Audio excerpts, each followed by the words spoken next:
Les vagues d'interpellations se suivent et se ressemblent à Montréal. 400 personnes ont été arrêtées dans la nuit de mercredi à jeudi. Les manifestants, des étudiants québécois principalement, s'étaient réunis pour la 30e nuit d'affilée. Ils dénoncent la hausse des droits d'université. Un conflit qui dure avec le gouvernement de la province du Québec depuis plus de 3 mois et qui s'est durci vendredi dernier, date de l'adoption d'une loi réduisant la liberté de manifester. Cette loi matraque, comme l'ont surnommé ses détracteurs, a un peu plus envenimé la situation et des milliers de personnes ont répondu à un appel lancé sur Facebook. Ils ont manifesté pour défendre le droit de manifester.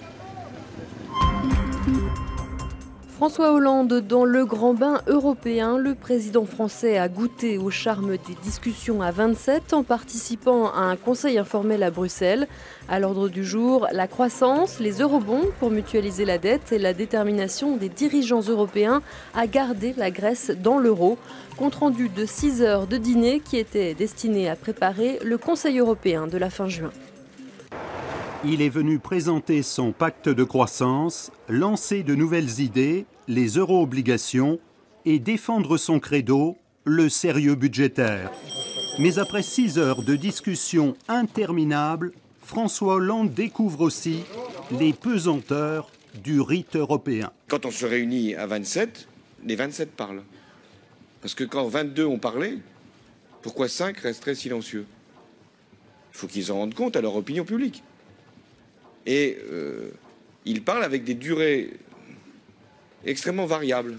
Côté palabre, début du marathon sur les euro-obligations, un instrument qui permettrait de mutualiser la dette. Paris pousse fermement, Berlin résiste poliment. Pour l'Allemagne, la priorité, c'est d'abord une coordination économique renforcée de la zone euro. Moi, j'ai une autre conception. Madame Merkel ne considère pas les eurobonds comme un élément de croissance, mais comme une perspective lointaine d'intégration. Rapport de force équilibré et satisfaction pour François Hollande avant de repartir en voiture à Paris. Ce sujet sera évoqué formellement lors du prochain sommet. Les Égyptiens appelés aux urnes pour le 2e jour consécutif ce jeudi. Ils doivent élire un successeur à Hosni Moubarak plus d'1 an après sa chute. Un scrutin historique pour l'Égypte qui navigue entre espoir et résignation, car l'instabilité politique a des conséquences économiques, notamment sur le tourisme. Le secteur est toujours sinistré.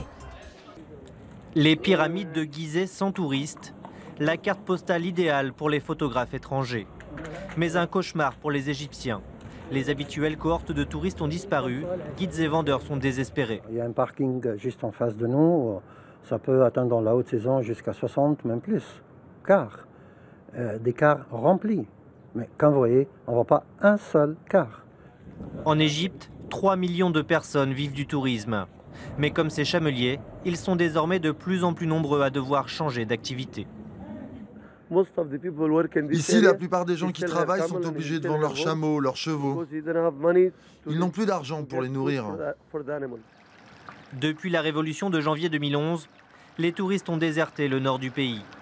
Seuls les abords de la mer Rouge ont vu revenir les voyageurs, essentiellement en provenance des pays de l'Est. En France, après un hiver catastrophique, les réservations reprennent timidement. Dans cette agence spécialisée, on attend surtout avec impatience le résultat des élections présidentielles. Je pense que les gens attendent, c'est le réflexe du client en général quand il se passe quelque chose à destination. Donc doucement, on s'attend à une reprise plutôt sur l'automne en douceur et avec beaucoup d'améliorations en fin d'année. En Égypte aussi, les attentes sont très fortes. Plusieurs députés salafistes se sont prononcés pour l'interdiction de l'alcool et des bikinis sur les plages.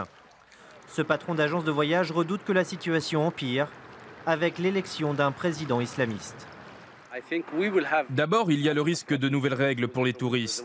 Mais il y a surtout l'impact psychologique de se dire « Veut-on vraiment aller en vacances dans un pays dirigé par un président islamiste ?»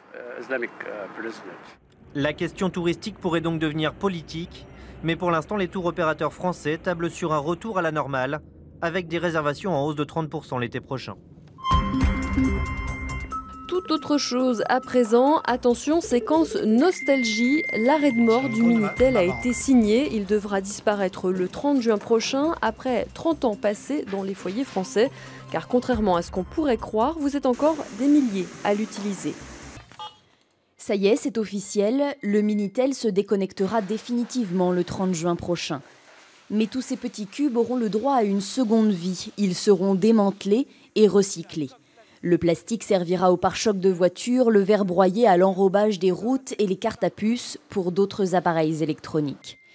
Révolutionnaires dans les années 80, ces mini-ordinateurs permettaient de chercher des adresses ou même de profiter des charmes de jeunes filles sexy grâce au Minitel rose. 1996, année de son apogée, le Minitel offre 25 000 services en ligne, annuaires, transferts bancaires, horaires de train ou encore météo. Puis le célèbre 3615 s'est laissé dépasser par les ordinateurs et Internet. Aujourd'hui, le petit cube devient culte. Et puis ce pari fou pour terminer, celui de Gary Connery. Ça ne s'invente pas, ce Britannique de 41 ans s'est jeté d'un hélicoptère sans parachute à 730 mètres d'altitude dans le sud de l'Angleterre, avec seulement une combinaison spéciale. Et vous le voyez, il a atterri sur des cartons, 18 000 boîtes qui ont amorti sa chute. Je suis dans un état, c'est vraiment indescriptible. J'en ai la chair de poule, c'est difficile à décrire. J'arrive pas à redescendre, c'est complètement fou.